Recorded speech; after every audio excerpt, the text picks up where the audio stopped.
नमस्कार दोस्तों। 3 देश में इस समय महामानव मानवीय दृष्टिकोण लेकर देश, धर्म और समाज की सेवा कर रहे हैं। विरोधियों को होना जरूरी है, क्योंकि राम के समय रावण था और कृष्ण के समय कंस था। जो भी उनकी प्रकृति प्रवृत्ति थी, जो उनकी मानसिकता थी, वो सबके सामने महाभारत और रामायण के माध्यम से आई। तो आज मैं जिस संदर्भ में बात कर रहा हूँ वो है देश के अंदर आध्यात्मिक, धार्मिक, सामाजिक और पुराणिक और ऐतिहासिक जो व्यवस्थाएं थी, उसको जो अनदेखी की गई, उपेक्षा की गई या उसके प्रति निष्क्रियता दिखाई गई, उसके दुष्परिणामों की कल्पना कर रहा हूँ और कल्पना को आप तक भेज रहा हूँ। इसमें आप कहाँ खड़े हो, क्या कर सकते हो, क्या करना चाहिए, इस पर विचार करें। इसमें ये सब विचार इन तीनों तक पहुँचें और उसका कुछ समाज को लाभ हो और देश को लाभ हो। पूरा विश्व परमाणु बम के या विस्फोट के कगार पर खड़ा हुआ है। ये कभी भी हो सकता है और होना भी चाहिए, मेरा मानना ये है। क्योंकि जो चीज़ बनी है उसका उपयोग नहीं होगा तो नुकसान गलत है। इतिहास रुकेगा, समय रहते हो जाए और 10-20 करोड़ आदमी, 20-25-50 करोड़ आदमी इस दुनिया से चले जाए तो बहुत बड़ी बात नहीं है, लेकिन मेरे भारत से नहीं जाए। वजह यह है कि हम सनातन हैं, शाश्वत हैं, मानवीय दृष्टिकोण है, इंसानियत हमारे यहाँ जिंदा है। सर्वे भवन्तु सुखिनः, सर्वे भवन्तु निरामया, सर्वे भद्राणि पश्यन्तु मा सुख भाव भवेत्। बहुजन हिताय बहुजन सुखाय। विश्व में कल्याण हो, विश्व का कल्याण हो। ऐसे मानव मात्र को जीवन शैली जीने के लिए जिन संस्कारों का, ग्रंथों का, वेदों का, पुराणों का, उपनिषदों का हमने स्वीकार्यता की है, उस संदर्भ में अब विषय पे आता हूँ। ये पृष्ठभूमि है, विषय नहीं है।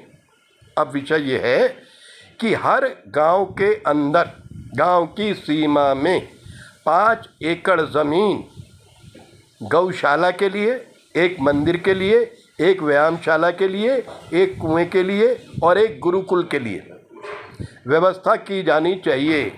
इसमें जहाँ तक सरकार का सहयोग हो बहुत बढ़िया है।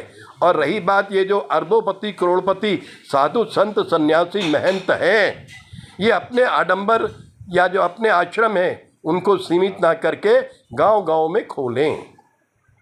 अभी आपने देखा वो छुआर करके जो धर्मांतरण कर रहा है और करोड़ों रुपए की संपत्ति इकट्ठी करने के बाद हिंदू से मुसलमान बना रहा है, वो जो आदमी है वो अंतर्राष्ट्रीय स्तर पर जहां मानवीय अत्याचार कर रहे हैं, वहां गजबे हिंद और दौरे इस्लाम का भी प्रचार प्रसार कर रहे हैं।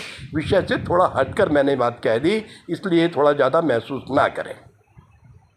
अब ये सब कुछ जब हो जाएगा, अरबों रुपये का पैसा मदरसों के नाम पर, मस्जिदों के नाम पर, मज़ारों के नाम पर, कब्रों के नाम पर, टुकड़ा टुकड़ा गैंग के नाम पर, जहादियों के नाम पर और ये जो घुसपैठियों के नाम पर इस देश में आ रहा है। और इन सब के सिपे सालार, इन सब के यार, इन सबको ठेका देने वाले, इनको बचाने वाले कांग्रेसी डीएनए के, अंग्रेज खून के कमज़ोर नपुंसक सेकुलर हिंदू हैं। तो ऐसे में सिर्फ यही है कि इस समय अंतर्राष्ट्रीय स्तर पर हिंदू मूल्यों को सुरक्षित रखना जिम्मेदारी है। और जब परमाणु विस्फोट होगा तो वही गाय के गोबर के लिपे हुए मकान, गाय के गोबर का जो शेड, हवन ही विकिरण से बचा सकता है। और जो कुएं हैं वो पानी के लिए उपलब्ध होंगे और जो गौशालाओं में सोलर एनर्जी और ये इससे काम होगा वो रहेगा। समझ में आई? ये जो मैंने 3 महामानव कहे हैं, इनकी जिम्मेदारी जानकारी में है तो इस पे कुछ कदम उठाएं। और ये जितने भी अपने आप में एनजीओ के ठेकेदार बने हुए हैं, महामानव के मार्गदर्शन में इस दिशा में काम करें। ये सभी साधु संत सन्यासी इस दिशा में काम करें। बड़े बड़े एक जगह आश्रम बनाने से लाभ नहीं है। गांव-गांव में इस प्रकार की व्यवस्था करें, ग्राम पंचायत को ये जिम्मेदारी दें। इससे देश का अंतर्राष्ट्रीय स्तर पर भला होगा और पूरे विश्व में सनातन संस्कारों का एक मर्यादित और अपेक्षित व्यवस्था बनेगी। इसके लिए सभी हिंदू जो सेकुलर नहीं है, सेकुलर हिंदू तो देश का सबसे बड़ा दुश्मन है, क्योंकि क्रॉस ब्रीड क्रॉस कल्चर का आदमी सेकुलर हिंदू बनता है, तो उससे तो कोई उम्मीद नहीं है। लेकिन जो सनातनी है उनके लिए ये एक आदर्श स्थिति रहेगी। जय भारत, भारत माता की जय, वंदे मातरम, जय श्री राम, नमस्कार। इस दिशा में सोचें, समझें और काम करें। नमस्कार।